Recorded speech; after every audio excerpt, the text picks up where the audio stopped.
വീണ്ടും മറ്റൊരു പ്രധാനപ്പെട്ട വാർത്തയിലേക്കാണ് കടക്കുന്നത്. CPM നേതാവും മുൻ മന്ത്രിയുമായ PT കുഞ്ഞുമുഹമ്മദിനെതിരായ കേസിൽ വാദം കഴിഞ്ഞു എന്നതാണ് ഇപ്പോൾ പുറത്തു വന്നിരിക്കുന്ന വിവരം. കുഞ്ഞുമുഹമ്മദിന്റെ മുൻകൂർ ജാമ്യാപേക്ഷയിൽ വാദം കഴിഞ്ഞിരിക്കുന്നു. ജാമ്യ ഹർജിയിൽ ഉത്തരവ് മറ്റന്നാളാണ് വരുന്നത്. വനിതാ സംവിധായികയുടെ അപമര്യാദയായി പെരുമാറി എന്നൊരു പരാതിയിലായിരുന്നു കേസ്. എന്തായാലും ആ കേസിൽ PT കുഞ്ഞുമുഹമ്മദിനെതിരായ കേസിൽ വാദം കഴിഞ്ഞു എന്നതാണ് ഇപ്പോൾ പുറത്തു വന്നിരിക്കുന്ന വിവരം. ഹർജിയിൽ ഉത്തരവ് മറ്റന്നാൾ.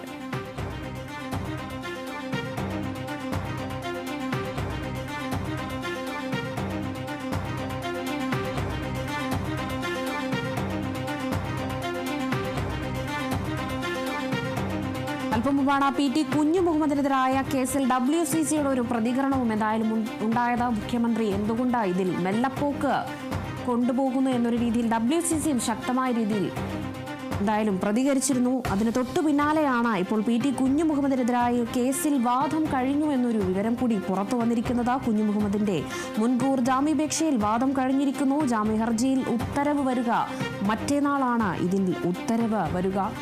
സംവിധായകയോട് അപമര്യാദയായി പെരുമാറി എന്നതായിരുന്നു കേസ്. IFFKയുടെ സ്ക്രീനിംഗ് സമയത്ത് തിരുവനന്തപുരത്ത് ഒരു ഹോട്ടലിൽ വച്ച അപമര്യാദയായി PT കുഞ്ഞുമുഹമ്മദ് പെരുമാറി എന്നതായിരുന്നു സംവിധായകയുടെ പരാതി. എന്തായാലും ആ സമയത്ത് ആ ഹോട്ടലിൽ ആരൊക്കെയാണ് ആ സ്ക്രീനിംഗ് സമയത്തുള്ളവര്, അവരുടെ വിവരങ്ങൾ ശേഖരിക്കുകയാണ് ഒരു ഭാഗത്ത് പോലീസ്. എന്തായാലും ഇപ്പോൾ ഈ ഒരു കേസിൽ വാദം കഴിഞ്ഞു എന്നൊരു കാര്യം കൂടി വ്യക്തമാക്കുന്നു. എന്തായാലും ജാമ്യ ഹർജിയിൽ ഉത്തരവ് മറ്റന്നാളാണ് വരിക.